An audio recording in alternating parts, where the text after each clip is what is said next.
in any service-based business, the big thing is word of mouth and referrals, right? Like that is gold. That's what I can tell you that you'll tell your mother to come in, or your grandmother, or your sister. So that was the biggest thing, is asking for referrals and sharing stuff on social media, posting a little bit here and there. I wasn't consistent. I wasn't great at it.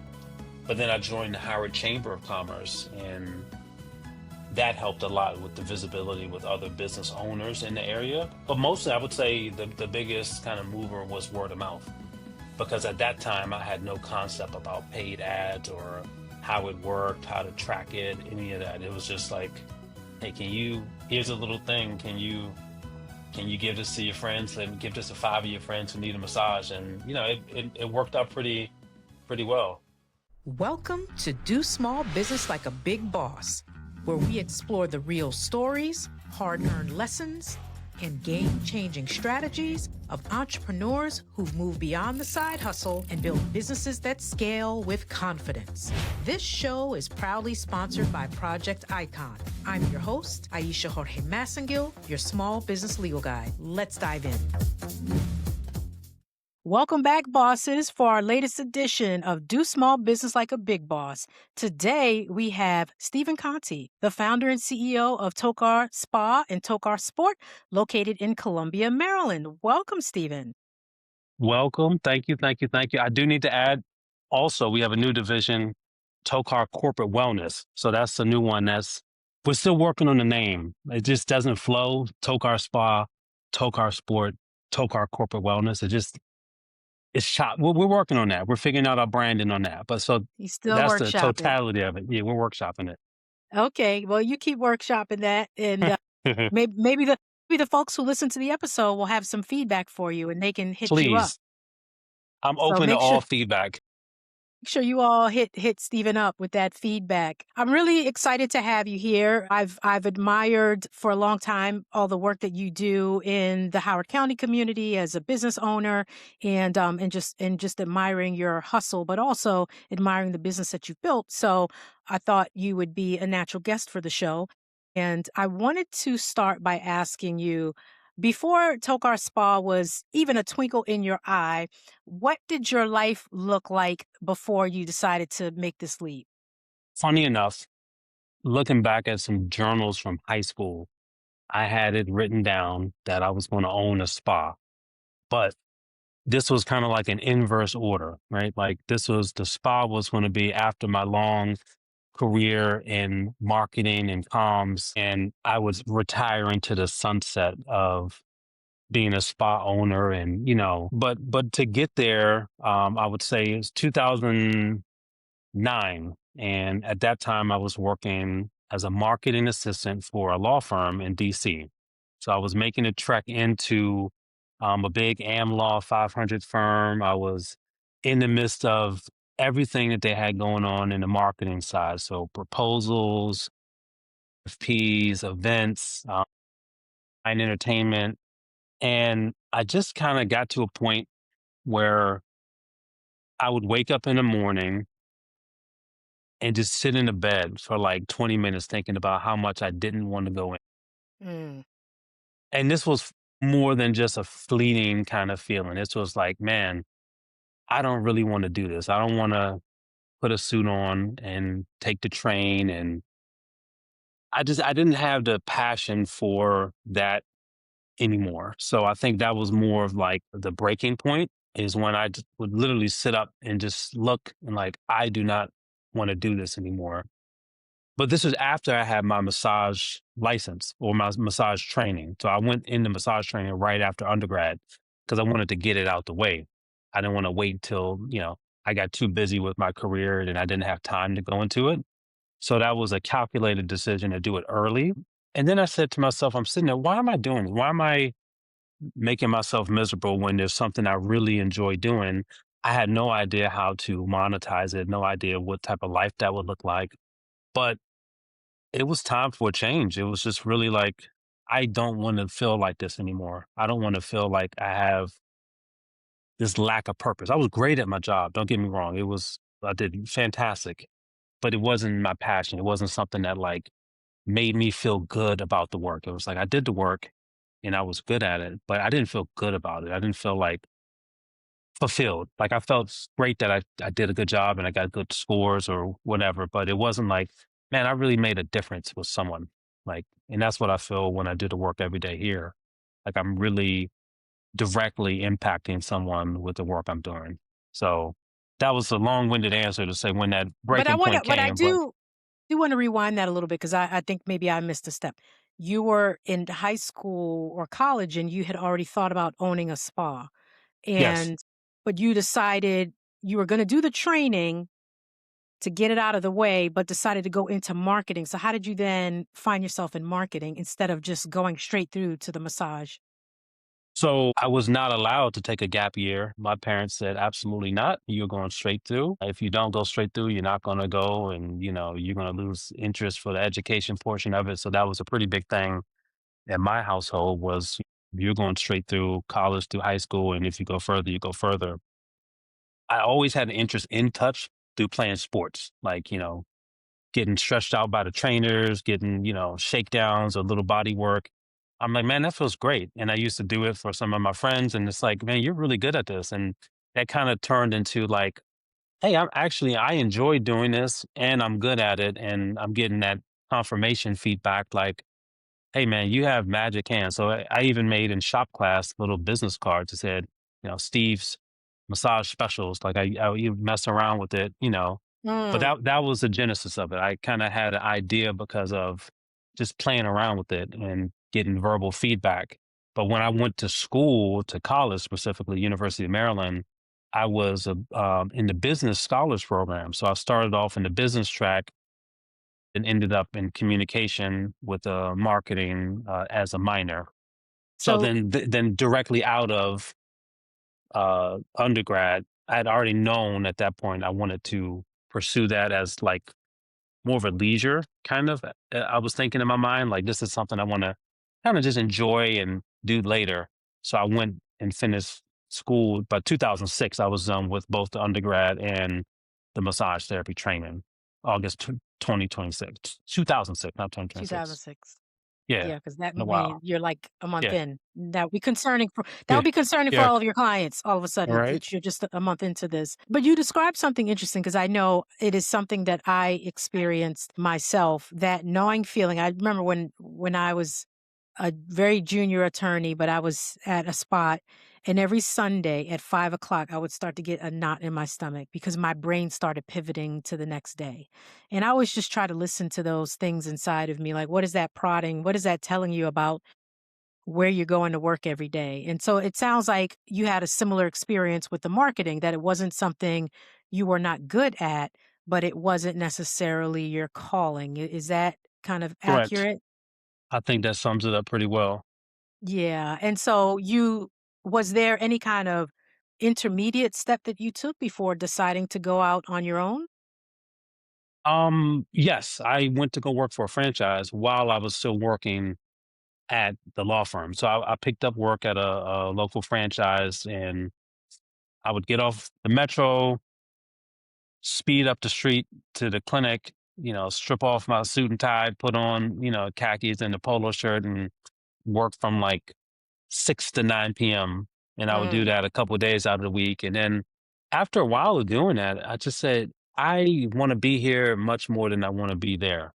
mm, So, I made the decision and I put my notice in and said, I'm going all in. And, you know, I would say the parental figures weren't on board, weren't thrilled with the decision, but it felt right to me. And I felt like it mm, was a time for me to do it because at that point in time, I had literally no other obligations other than myself. I had no one I was responsible for, which is a very big blessing to be yeah. specific because a lot of people, they don't have that luxury. They're already, married with children and dependents. I literally had no one else that was dependent on me, which was the best time I thought. I don't think there could have been a better time to do it for me. So I did it. I went full time in at that clinic and worked there for a few years and then thought, well, I had an opportunity to kind of sublet a space that one of my friends already was leasing.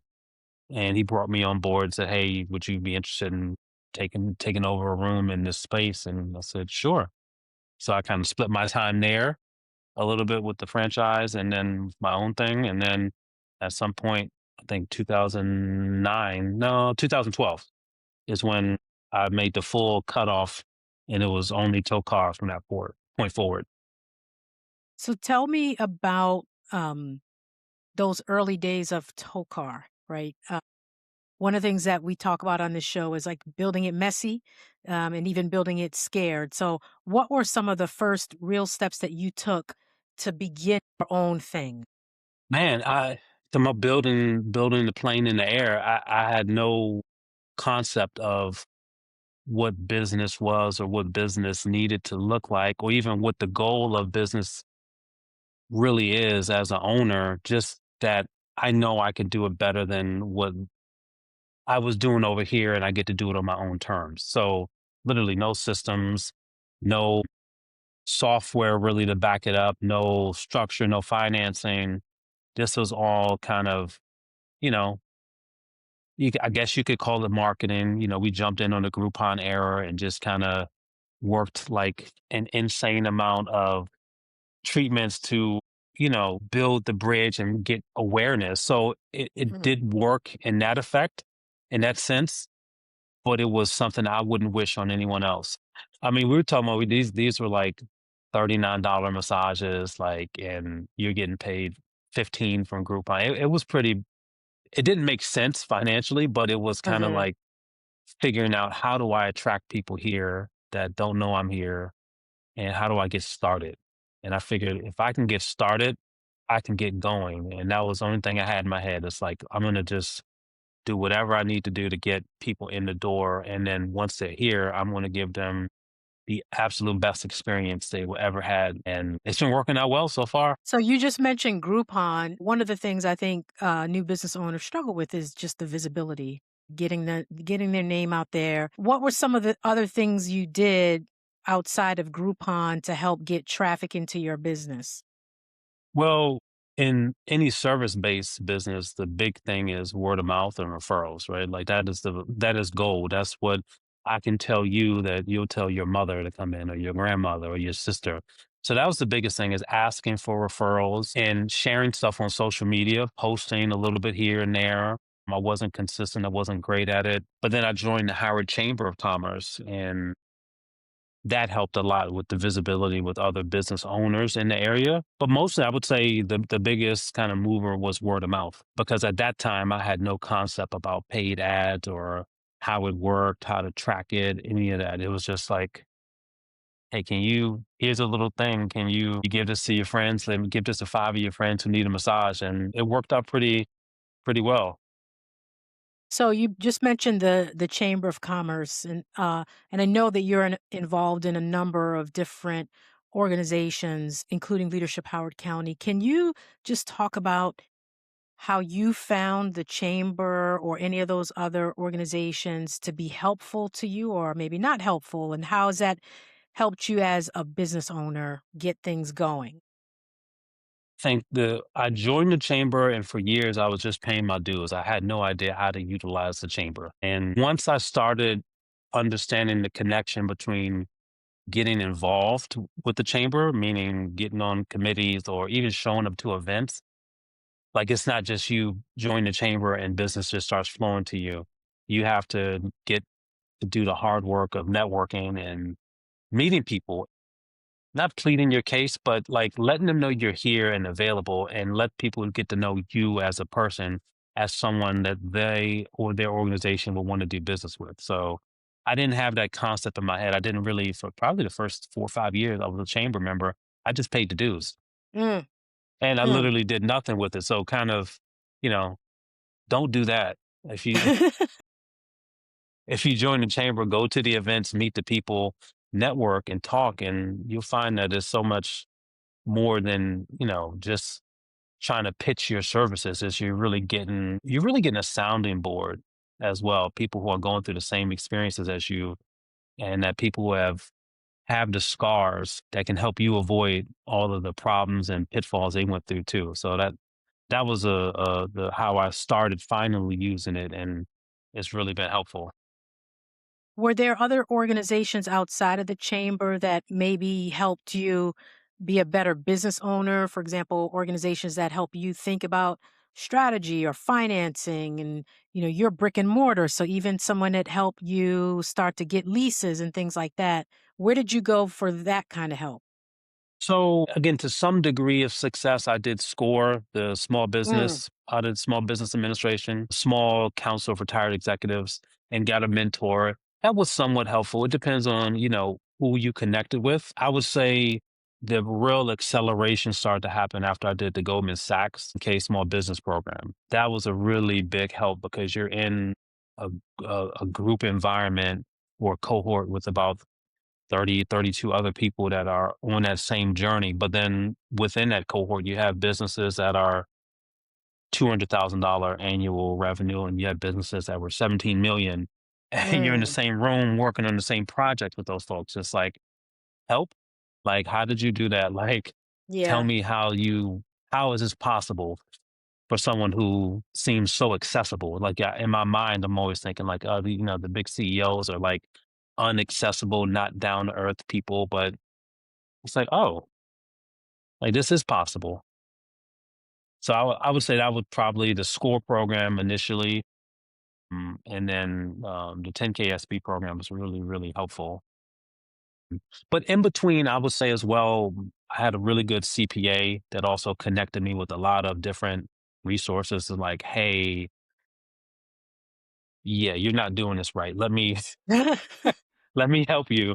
Uh, Let's get you on payroll. Let's structure this the right way. Let's talk about like how you're structuring everything. And that was kind of, I would say that was even go back forward, that back before the score with my CPA was probably the biggest kind of eye opening, like, wow, like I really need to do things differently because they're around businesses, all walks, shapes, and sizes, and they see Mhm.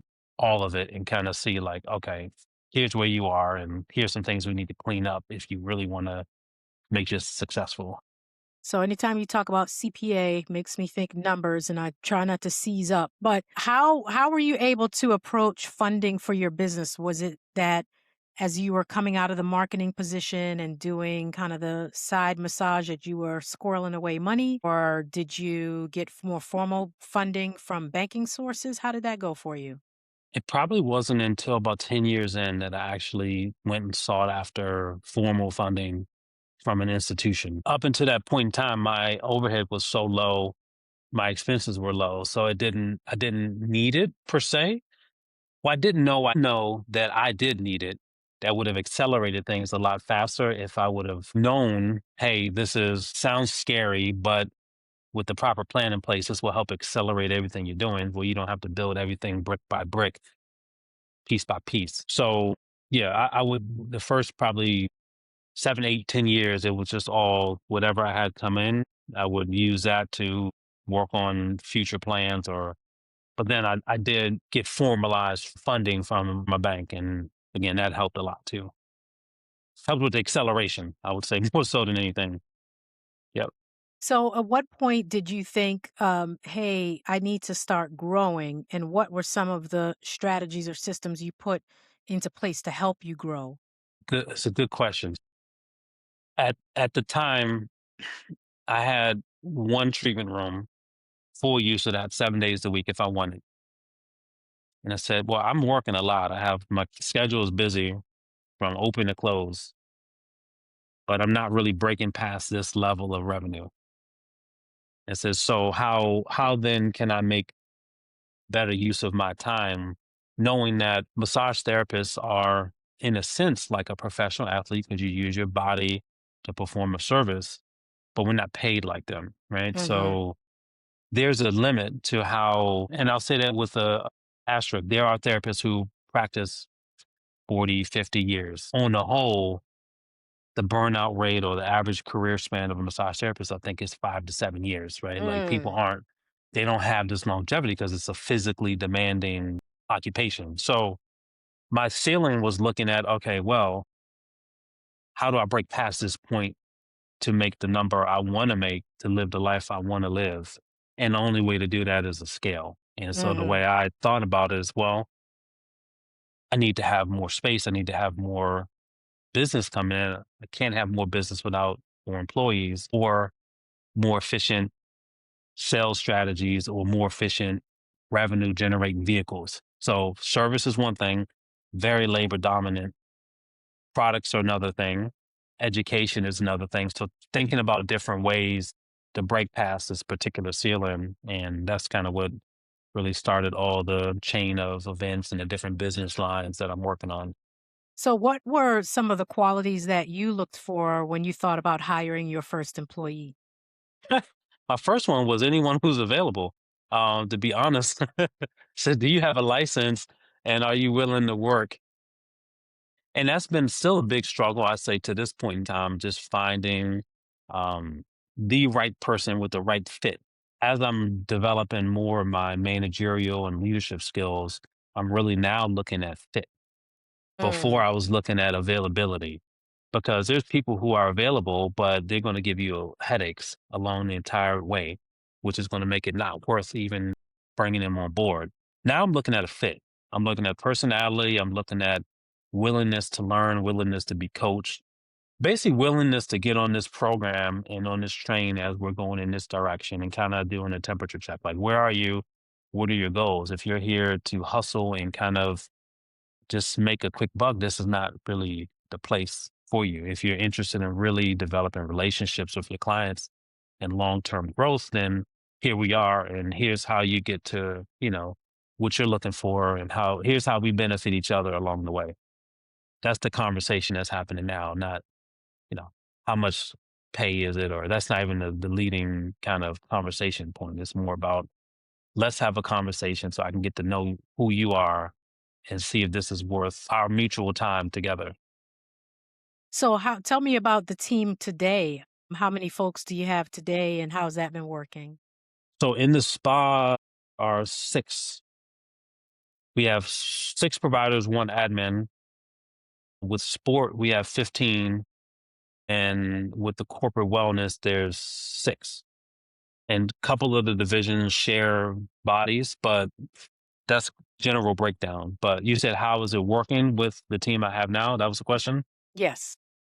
It's great. I feel like we're still developing systems and we're still evolving in terms of processes and things of that nature, but much clearer vision of where we're going and what I want and how to get there. I think that's the biggest thing is getting clear from leadership, me, where are we going and what is the pathway to get there? And then also doing a much better job making it clear to the employees, here's your role in that.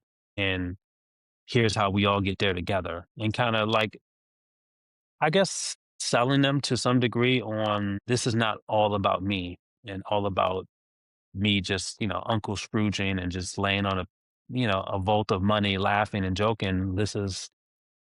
I'm doing this to create something that's going to be long lasting that everyone benefits from. So I think when I started to connect, like, how do you benefit from this as well? Then it kind of started making more sense and became a little more clear for my staff as well, so they can fully buy in. Do you have a layer of leadership in between you and your staff that's actually performing services that allows you to focus on the business matters, or are you over people and also the operations of your business? Short answer is I'm working on it. Okay. And I have a plan in place. I have a very competent administrator right now or assistant right now. Mm, The goal is, if not with this individual, with another person by April, May ish, we'll then hire an actual clinic administrator. So it'll be myself at the head, the clinic administrator, and then a clinic assistant. The clinic assistant would be primarily dealing with client related concerns. The administrator would be over that person, but overseeing staff related concerns. And then that person would be reporting to me. I'd be, it'd be a buffer for me. It would be a buffer Mhm. that is much needed so that I can free myself up to do chamber events, to do marketing events, to get out and spread the word about what we're doing.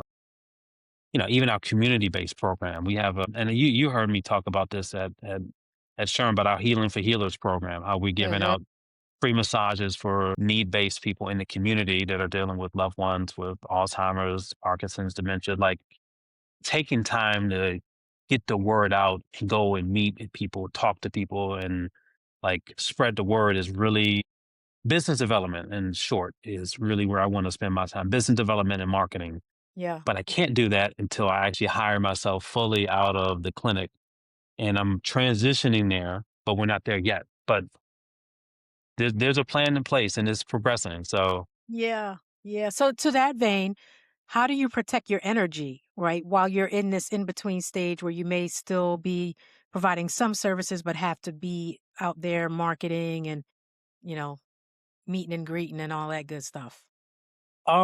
that's a great question. I'm still kind of figuring that out. I know from a schedule standpoint, I've put some more boundaries up for myself, meaning I have certain days that are administrative, kind of work on the business days.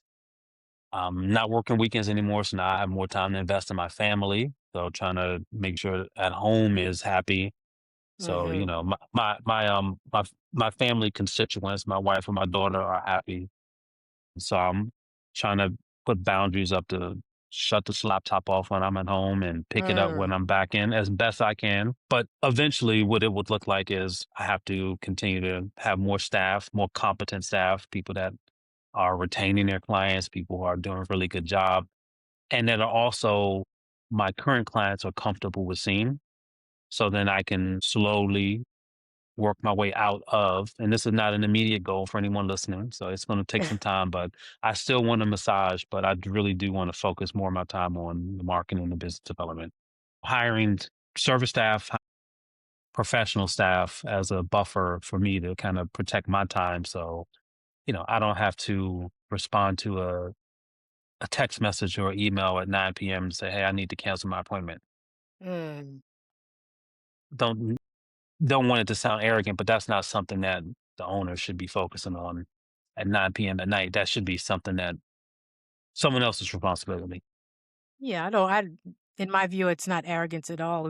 We all have roles to play, positions to play in an organization, and I always talk about it in terms of operating in your gifts. It's not necessarily operating in your gift to deal with administrative tasks that are more appropriate for other people. And I think for my listeners, they should also consider that as they're able. I think I recently heard Dan Martell talk about this, where he said he gives I'm you a reading his book now. calculation. It's excellent, and he does a allows you to do a calculation, and it's like, if your hourly rate if the task is below a certain hourly rate, you should not be engaged in that task, and I would Correct. say as the founder and CEO of Tokar Spa, navigating through someone's scheduling is probably not the best use of your time, so I think of It's it from not, that perspective.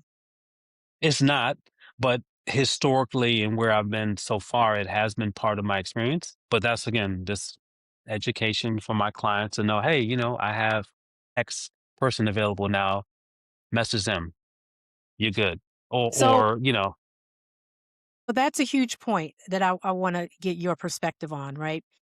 When you are a service provider, when I go to get my hair done, I'm going to my hairdresser. hmm When my clients come to me for legal services, they want me. But in hmm order to scale, at some point, everyone can't see Steve. So, correct. how do you give them confidence, right, in the other service providers in your business that they're literally still in good hands? Don't think it matters anything what I say. So I could tell you Aisha is the absolute second coming of Steven, right? Like she's awesome. Yeah. I don't want to see Aisha like so it almost has to be a point where I can't try to sell them on someone's attributes. I'll have to say, come in and try this person. Like come in and we'll make it fun. We may do like a training day where I'm gonna show her, him, her exactly how you like it. This is the like coming from me. I'm showing them perfectly. And I'm not saying I'm quitting on you because I've heard that before. You can't quit. You can't leave. I've been threatened. I've been like, bribed. Like, no, no. What do you need to like? And it's like, no, it's not. I don't want to leave the position, but if I want any chance of this company surviving, I have to get out of this role. Like that's not optional. So if you want the Tokar that you love and see today, it can't just be Steven that is carrying the brand. So this is an effort to sustain the entire operation. So hopefully you can understand that. Give it a shot. If you don't like it, we'll come back and talk about it. But it's more of a like a convincing, like you're in Mhm. good hands. I've trained them personally. I've gone through the protocols with them. I've shown them and at some point, if either you're unwilling to attempt it or try it, then it's like I've made a good faith effort. I value you as a client. I'm telling you, I'm leaving you in good hands. Just try it. If you're not willing to try it, then I appreciate it, but like I cannot stay in this role forever. And Mhm. I can't stay on these weekends forever. I can't stay at 6 o'clock. Like I just can't. So how can we work this out? How can we use problem shoot this together? So really giving folks an option to say, I'm not available at this time anymore, but here's when I am available. And if that doesn't work, I do have someone available at the exact same time. Just try it. And then if not, then it's, we don't, I don't like the term, dismissing the client or anything like that, because that sounds like it's, punitive, but it's like, I have to be in a different room right now. I cannot Yeah. be here anymore. So it's just that I think as long as you're communicating honestly and with integrity, like, and it's not like, oh, last minute, oh, I'm not working weekends anymore. And like, I Mm. just saw you the month before. I let people know like 6, 7 months in advance. Hey, at January 1, 2026, I'm off weekends. Like I cannot be on weekends anymore. Yeah. Oh, well, what am I going to do? We'll figure it out. Then miraculously, people find, well, I can come in on Tuesday. I can, okay, What do you okay. know? Yeah. And it's like, well, I've been like holding out thinking like this is going to be a problem for you. And you could have done it, but you didn't want to. So it's like, yeah, it's just operating with honesty and integrity and just being upfront and saying like, hey, this is a decision that needs to happen. And I hope you understand. So there's a big debate is not the right word, but clearly, is everywhere. And there's a discussion around what careers are in danger of being replaced. And sometimes when I think about plumbers, I think I heard Elon, and this is not an endorsement of Elon, but heard him talking about, hey, plumbers and electricians, there's still a role for those folks, right? But I recall you talking about robotic kind of massages. Have you adopted that into your practice? And if so, how's that been going? So the genesis of even robotic massages is things you could think about at like a Brookstone store, right? Those massage Hmm. chairs you sit in and it engulfs you or at the pedicure station. So the concept is not new. This has been around for 20, 30 years. Even the handheld old massagers from Brookstone, they had the two little thumper heads and it would just Hmm.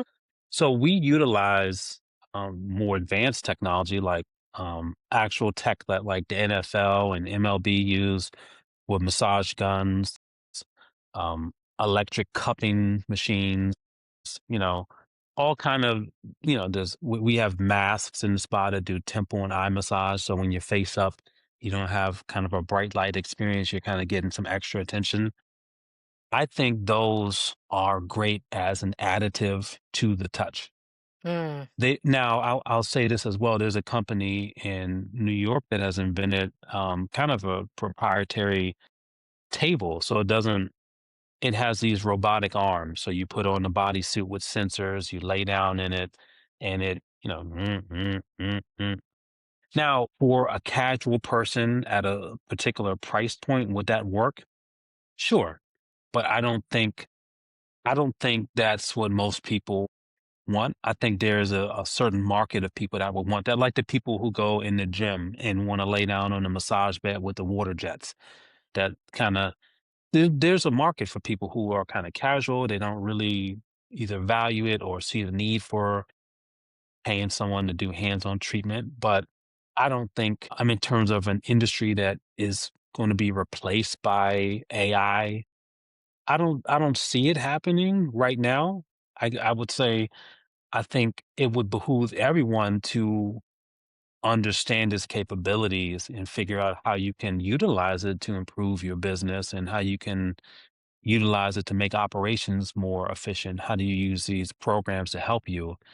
But in terms of the actual treatment, I'm not seeing it right now like as a at this in 2026, I'm not seeing it as a viable replacement even to the entry level massage therapist. I'm team human touch. I'm here at the massage because I want the human touch. I get frustrated when I get the elbows from a therapist. Like I'm not I want the fingers. That is why I came here. Yeah. Otherwise, I will pay $5 and sit in the chair at the mall, which never fits my body right because I'm short, but that's another story for another day. You started at the beginning of our conversation talking about the resistance that you got from your parental units about this flight of fancy of massage. Was there a time where you said, "Man, I'm doing this and I've made it"? And the second part of that is, was there a time when your parents were finally like, "Good job, son. This is a real thing"? Probably the answer is both in the same event. Okay. When I had my grand opening at my new location, and we had the chamber folks out, we had a ribbon cutting, we had the Calvin Ball came out, the county exec, and had photos. I mean, it was a big deal. I think that's kind of like when I was like, okay, like I've been operating well before, but I feel like this is like, okay, I have a place where I have Tokar is the only name on the door. I'm not in a shared space in this covert room on the third floor and no windows. Like I actually have a space that I'm in that I designed. I picked out the flooring, the decor. Like this feels like home. And it felt like at that moment that I think, I mean, they've told me, "Hey, we're very proud of what you're doing." Actually being in the space and seeing it and like that's when I was like, okay, this was this was kind of like my not my dream to be recognized, but it's good to be like, okay, you see it too now. Like, Yeah, that's right. So that beautiful. I would probably say that would be a 2 and 1 on that event. I was like, yeah, we've friends, You family, made it. business colleague. Yeah, we've made it past COVID. We've made it past the startup, like which that's a whole nother podcast topic, how we survived COVID. But Mm. Yeah, yeah. Well, um, tell me a little bit about that. I mean, with things shutting down, how did you four survive? months. 4 months Wow. of not being able to work. So my daughter was just born in that September before the shutdown. So I think mentally how I survived, I spent a lot of time with her. I mean, we were going Mm. on 2-hour walks in the stroller. We were just out. And that's mentally like walking the golf courses, just talking to friends on the phone, moving around, just being out of just sitting in a space and feeling horrible for myself. Yeah. But I think our county, Howard County, did an amazing job to support small businesses, and I think the state did a great job as well. So resources were available. I mean, obviously, unemployment, you don't want to do it unless you really need to, because I felt like I was still I wasn't in a dire place. I had a spouse that was working, but it was still tough. It was like, Mhm. it was not an easy transition and where you're worried about, and am I an essential employee? Can I even work? Will I ever be able to go to work? And then that transition when we were allowed to go back to work, I would wear a mask, you couldn't Yeah. breathe, it's hot. It's just like it was a difficult period. But we made it through that. So like, like, okay, I say all the time, I'm like, do people realize we survived the plague? Like like, we okay, survived an yeah. So actual plague, right? Like what a, definitely condolences to the millions of families and family members who were impacted. I was impacted, lost some family members during that time, but have a greater sense of gratitude to be here, to be on the other side and, to have flourished and not just like survived. So, correct. it was an incredible time. But if you could go back thinking about your journey and tell yourself like one thing about getting to the other side, because we're talking about that seminal moment where you got the ribbon cutting for the second or third location.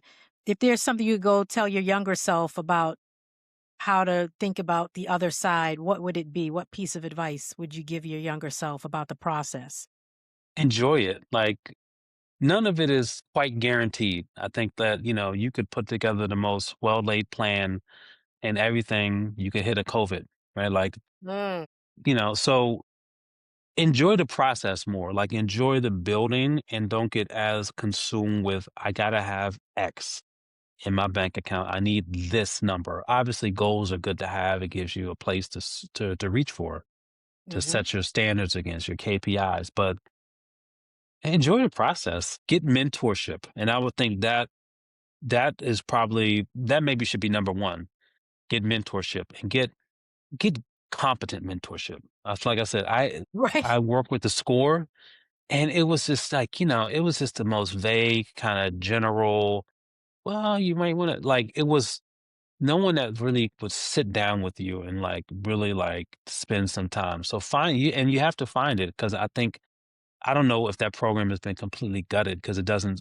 I'm not sure what's happening since this administration has come in with the SBA score program, but don't be afraid to go cross lines, meaning to someone that works in a different industry, because you're much more likely to get a friendly face and someone is willing to open up if they don't see you as their competition.